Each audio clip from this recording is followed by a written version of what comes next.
Hey guys, Palsteron here, and today let's talk about the 3.20 update for my Explosive Arrow Ballista Elementalist build. I'm making this video because a lot of people are not sure what happened with the patch, the curse changes, Reign of Splinters, stuff like that. We're going to go over that in a second.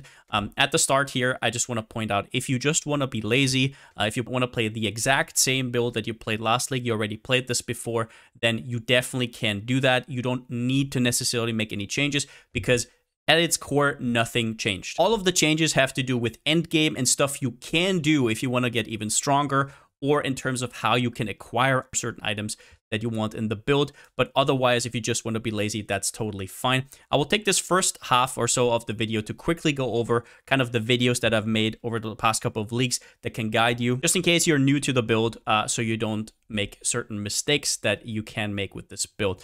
Overall, this build is extremely friendly. It's solo self-fund friendly. It's gearing friendly, new player friendly. You just have to know what you're doing. And for that, in 3.18, I make kind of like an updated mistakes to avoid video. So everything that you can do wrong is in here, so you don't do it wrong. And then also an FAQ, because at that point I already had played the build for the second time. I had a lot of people asking me certain questions, and those have already been answered in this post. I'm not going to make the same video over and over again, right? I will link this down in the description. As well as that, the probably most important video is the Explosive Arrow 3.18 Leaguestarter.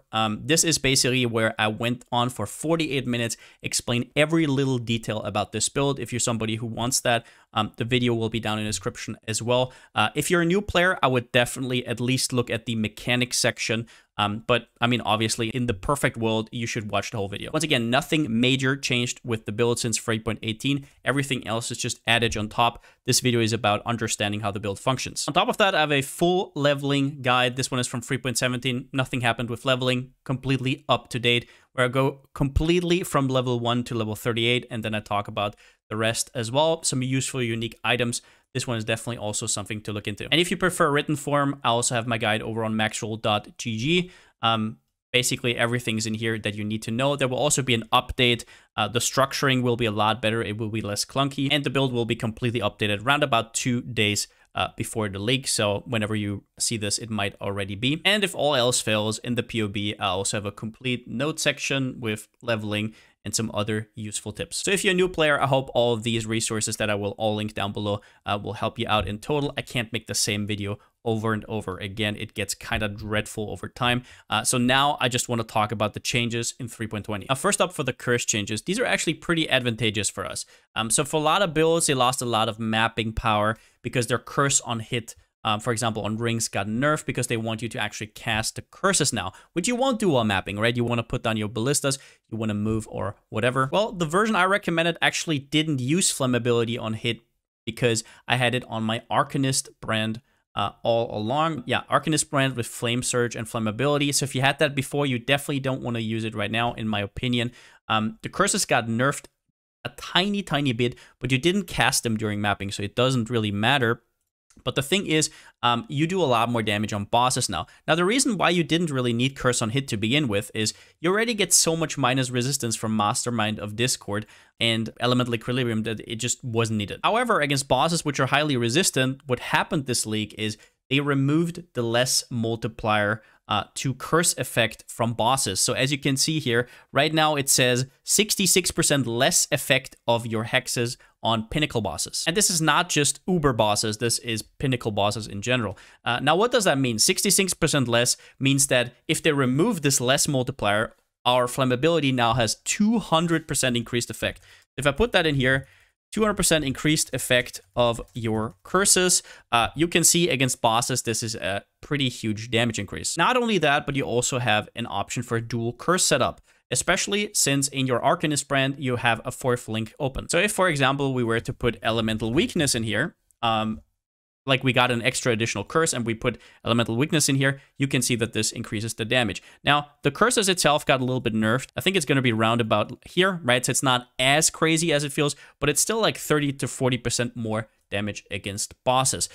So it is definitely viable. The question is, how do we get the additional curse? First up, I've been talking to people who want to now, I don't know, path on this side, take like the faster ignite, take this, but overall you can just not do that. This region is too juicy. You have to get here somehow, so it's not going to be viable. There's free viable options. Let's talk about the best one first. that would obviously be actually anointing Whispers of Doom. The obvious downside is that it costs 3 golden oils. It's the most expensive anoint, and we don't know what's going to happen to golden oils because this is an anoint that a lot of people will want after the curse changes. So for all I know, this might be 1 divine, like the whole anoint might be 3 divines, it might be 1 divine per golden oil. We really don't know, but that would be the biggest one. Now, all of these options come with a trade-off. The first trade-off would be you lose Hired Killer, which is kind of a problem. If you're running 2 Life Flask, it probably doesn't matter, but overall, this was just extremely comfy for the 2% life on kill during mapping. The second option is get a Dode Race Damning. Now, Dode Race Damning, if you look at it, you can apply an additional curse, which is what we want, and also it kind of got buffed. You can now get quite a bit of elemental resistances. The rest of the stats are pretty mediocre, so the only use case for this is if you already have enough life on the rest of your gear that you can actually spare something like a Vermilion Ring right here, which has life implicit, life on top. If you can spare the accuracy that you might actually need. So there's a pretty big sacrifice overall. I'm not sure it's worth it. There's a few exceptions. If you can really use the Ellie Res and cash that in against damage elsewhere, that's really good.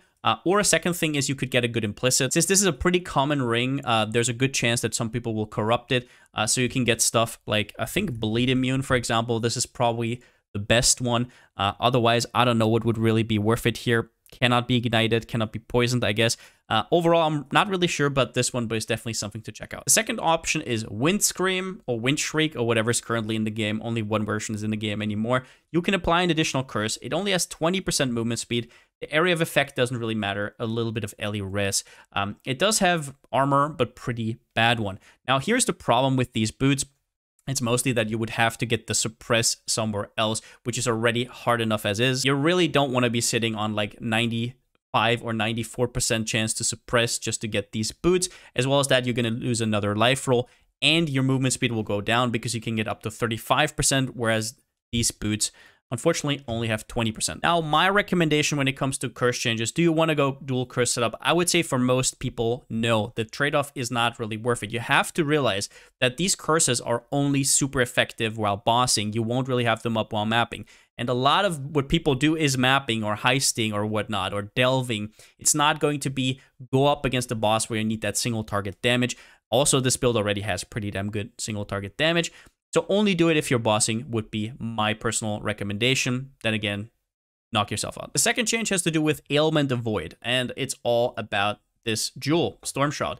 Chance to avoid being shocked applies to all elemental ailments. Now, this ring is pretty darn busted. Basically, what this means is if you have a 100% chance to avoid being shocked, you will also have a 100% chance to avoid Ignite, Freeze, Chill, and also all the alt ailments like Sap, Brittle, and Scorch. However, I'm pretty sure this is part of the extremely rare new jewels that are going to come out this league, so that's why I won't really recommend it for the League Starter version. However, this is definitely something to strive for, and this is something I would put in if I went all the way with this build. When it comes to avoid being shocked, just type it into Craft of Exile and you will see the kind of options you have. You can get it on Quiver, Boots, you can even craft it on body armors. We don't have a shield, right? And also there's new jewels that can have the stat. So right here, Abyssal Jewels can have up to 50% chance to avoid being shocked.